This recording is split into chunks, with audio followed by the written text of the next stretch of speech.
So this show is called Love Music More. The segment's called Love Music Why.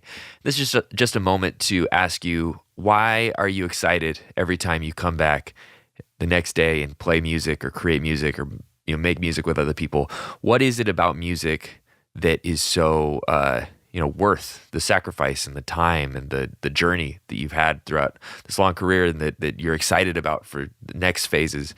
What is it about music that makes you love it? That's a big question. It's a heater, right?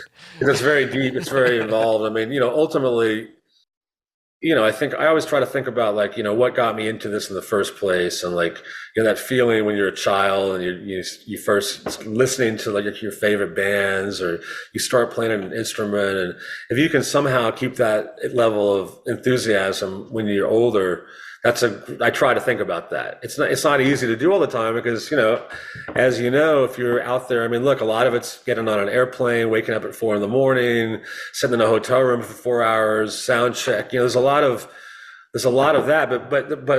But to get back to the point, whenever and sometimes I don't want to play. Sometimes I'm like, I'm tired. I'd rather just go out for dinner than do this gig. but it never fails when you start playing. And especially if you have a good night and everybody you're playing music with is together, nothing beats that feeling, of when you're in it, and the feeling you have afterwards, is just so gratifying. And so for me, it's when I have a good show or I record something I'm proud of, I don't think there's anything that makes me feel better. It's just sort of like my lifeline. It gets me through, and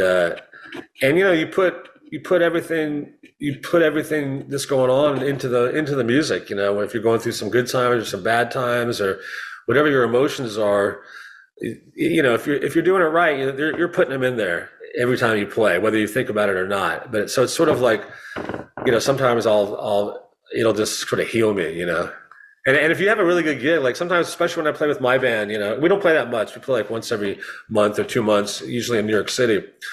But sometimes I'll do a gig, and if it's a really good gig, it'll lift me up for 2 weeks. You know what I mean? It's like a drug or something, and then it goes away, and you got to do it again. But ultimately, I think it's when people come out and enjoy what you're doing. I mean, that's sort of the ultimate reward. I mean, let's face it, we start doing this for ourselves, but ultimately, you're out here to create something for people to listen to and enjoy, and that's what music is. So it's always this balance. Ultimately, I believe you have to do it for yourself. I think if you're thinking about your audience or trying to please people, that's a big mistake. But once you get through that creative process,